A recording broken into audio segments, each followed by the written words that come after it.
Welcome to ஹைசர் TV.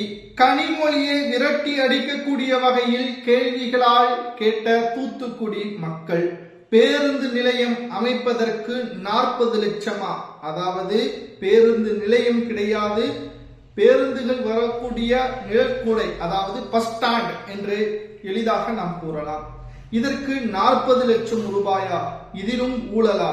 வெளியான தகவலால் பரபரப்பு.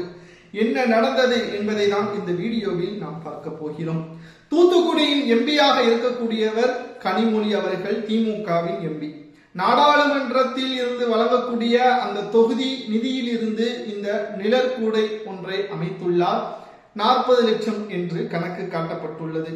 அதாவது 4 சேர் ஒரு பந்தல், கிட்டத்தட்ட ஒரு பந்தல் போடக்கூடிய அந்த நிழற்கூடையில் கிட்டத்தட்ட 40 லட்சம் என்பதே மிக மிக அதிகமானதுதான். 6 முதல் 7 லட்சத்தில் அதை முடித்து விடலாம். இதுவும் அதிகமானதுதான். ஆனால் தரமாக இருக்க வேண்டும் என்றால் 6 லட்சம் முதல் 7 லட்சம் வரை தரமாக முடித்து விடலாம். ஆனால் 40 லட்சம் என்பது மிகப்பெரிய அளவில் சந்தேகத்தை எழுப்புகிறது. திமுகவிற்கு ஒன்றும் புதிதல்ல ஊழல் செய்வதில், அதில் இது ஒரு அங்கமா என்று சமூக வலைதளங்களிலும் பேசப்படுகிறது.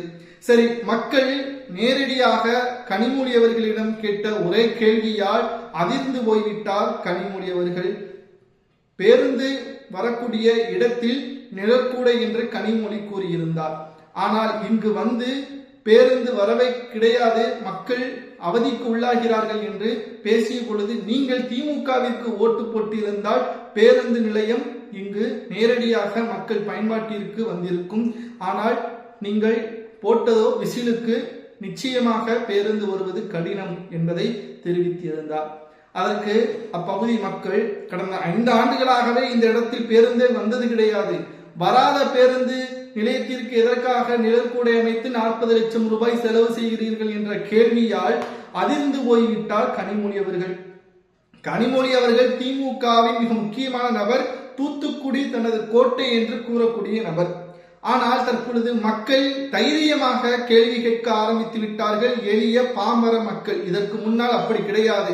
எம்பியாகவோ அமைச்சராகவோ எம்எல்ஏவாகவோ என் சாதாரண கவுன்சிலர்களிடம் கூடவே திமுகவை சார்ந்தவர்களிடம் மக்கள் பேச முடியாது.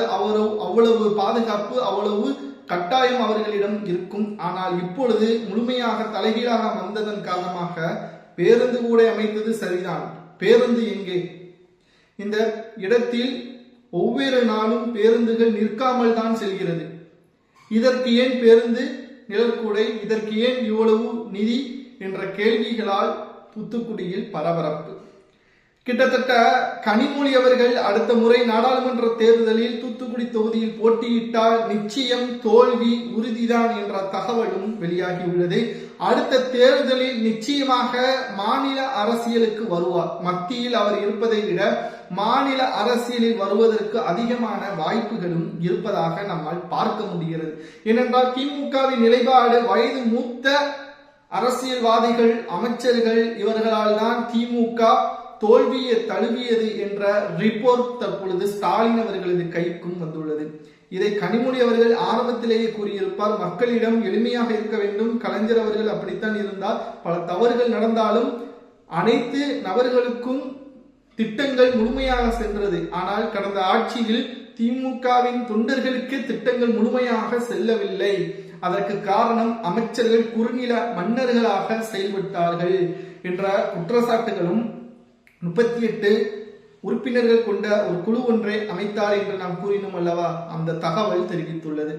இதனால் ஸ்டாலின் அவர்கள் மன கவலை அடைந்து விட்டார். முதலில் மாவட்ட செயலாளர்களுக்கு முழுமையான அதிகாரம் நாம் தான் கொடுத்தோம், மக்களுக்காக உழைப்பார்கள், எப்படியும் 2வது முறை திமுக தான் வரும் என்ற எண்ணத்தில் முழு அதிகாரத்தை நாம் கொடுத்தோம். ஆனால் இவர்கள் நமக்கு ஆதரவாக செயல்படவில்லை. மக்கள் திமுகவிற்கு எதிராக வாக்குகளை செலுத்தியதோடு கொளத்தூர் தொகுதியிலும் தோல்வியடைய வைத்து விட்டார்கள். உடனடியாக இந்த ரிப்போர்ட்டை பார்த்த ஸ்டாலின் அவர்களது எண்ணம், உடனடியாக மாவட்ட செயலாளர்கள் கூட்டத்தை கூட்டி, எடப்பாடி பழனிசாமி அவர்கள் தற்பொழுது உட்கட்சி மோதல் அதிமுகவில் எப்படி இருக்கிறதோ அதே போல் திமுகவில் வந்துவிடக் கூடாது என்பதற்காக வயது மூத்த நிர்வாகிகளை ஓரம் கட்டி இளைஞர்களுக்கு வாய்ப்புகளை வழங்கி மக்களின் பாதுகாப்பை உறுதி செய்ய வேண்டும். ஊழல், லஞ்சம் இனி எதுவும் திமுகவில் இருக்கக்கூடாது என்பதற்கேற்ப ஒரு புதிய மாற்றத்தை உதயநிதி அவர்களிடமும் சபரீசன் அவர்களிடமும் தெரிவித்துள்ளதாக தகவல்கள் கிடைக்கப்பெற்றுள்ளது. ஆனால் திமுக எதிர்வரக்கூடிய அரசியலில் நிச்சயம் மக்களின் பாதுகாவலனாக இருக்குமா என்பதை நாம் கூறுவதற்கு வருகின்ற இடைத்தேர்தல் 6 சட்டமன்ற இடைத்தேர்தலில் திமுகவின் நிலைமை என்ன என்பதை பொறுத்துதான் பார்க்கப்படும். ஆனால் தமிழக மக்கள் திமுகவை வெறுத்து விட்டார்கள், மறந்து விட்டார்கள் என்பதையும் நம்மால் உறுதியாக பார்க்க முடிகிறது. ஏனென்றால் திமுக வேண்டாம் என்று கூறி கொளத்தூரிலேயே ஸ்டாலினை தோற்கடித்ததோடு முதல்வராக விஜய் அவர்களை 2 ஆண்டுகளில் கட்சி தொடங்கிய நபரை முதல்வராக்கி இருக்கிறார்கள் என்றால் திமுகவின் மீது மக்கள் எவ்வளவு கோபத்துடன் இருந்திருப்பார்கள். ஒரு திட்டம் திமுகவின் ஆட்சியில் போடப்பட்டது என்றால் 20% கமிஷனாக திமுகவின் பார்ட்டி ஃபண்டுக்கு கொடுக்க வேண்டுமா?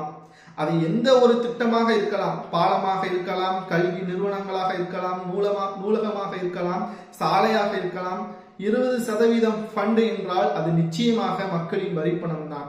உங்களுக்கு புரிந்த மாதிரி சொல்லணும்னா, ஒரு திட்டத்திற்கு 100 கோடி செலவு செய்யப்படுகிறது என்றால் அந்த நிறுவனம் டெண்டர்களை 100 கோடிக்கு கேட்கிறது என்றால் 120 கோடி அவர்களிடம் கொடுக்கப்படுகிறது. அதில் 20% பார்ட்டி ஃபண்டாக பெறப்படுகிறது.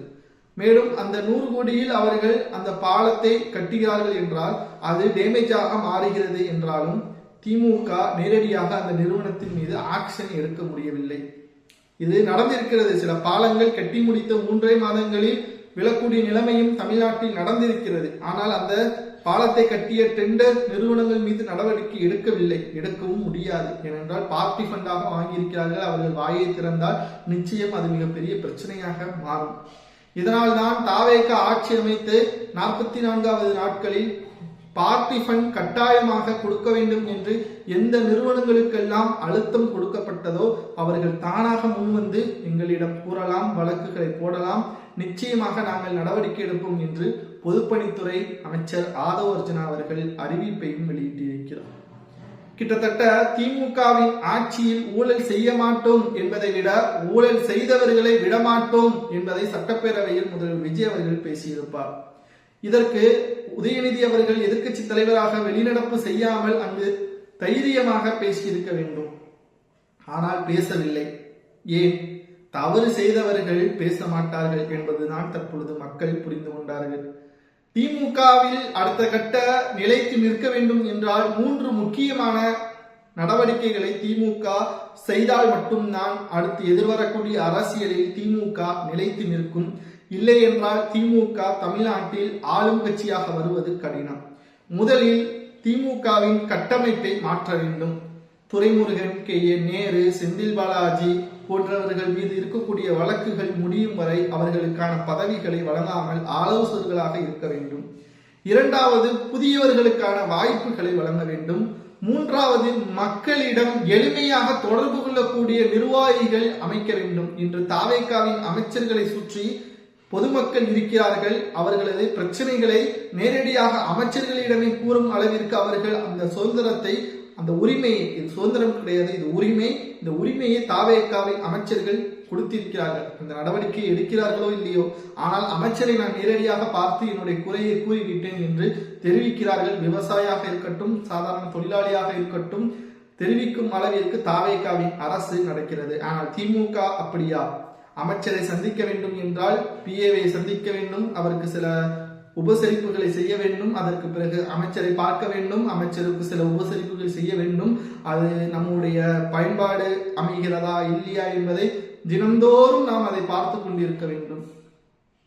மக்கள் உங்களை நிரந்தரமாக அமைச்சரவையில் வைக்கவில்லை. அது திமுகவாக இருந்தாலும் சரி, அதிமுகவாக இருந்தாலும் சரி. 5 வருடம் தான் உங்களது ஆட்டம், 5 வருடங்கள் தான். நீங்கள் நல்லவர்களாக இருந்தால் மக்கள் உங்களை தேர்வு செய்வார்கள், தவறானவர்களாக இருந்தால் தூக்கி எறிந்து விடுவார்கள். அதுதான் தற்பொழுது கொளத்தூரில் நடந்திருக்கிறது. திமுகவில் ஸ்டாலின் சிறப்பாகத்தான் செயல்பட்டார், ஆனால் அவருக்கு நிர்வாகம் செய்ய தெரியவில்லை. மக்கள் அமைச்சர்களை சரியான முறையில் திமுகவின் தலைவராக அவரால் கட்டுப்படுத்த முடியவில்லை. அதனால் தான் அந்த தோல்வியை தவிர ஸ்டாலின் கொளத்தூர் மக்களுக்கு எந்த ஒரு கெடுதலும் செய்யவில்லை. சிறப்பான திட்டங்களை தான் கொளத்தூர் மக்களுக்கு செய்துள்ளார். ஆனால் மக்களின் கோபம், மற்ற அமைச்சர்கள் மீது இருந்த கோபம் தான் ஸ்டாலின் மீது வெறுப்பாக மாறியுள்ளது.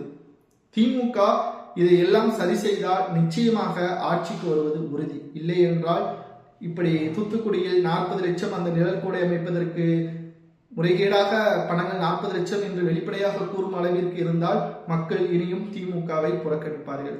நண்பர்களே, இதை பற்றி உங்களது கருத்துக்களை மறக்காம கமெண்ட் வாயிலாக கூறுங்கள். இது போன்ற அரசியல் செய்திகளை தெரிந்து கொள்ள நமது சேனலுக்கு ஒரே ஒரு லைக் மற்றும் சப்ஸ்கிரைப் பண்ணிருங்க. நன்றி, வணக்கம்.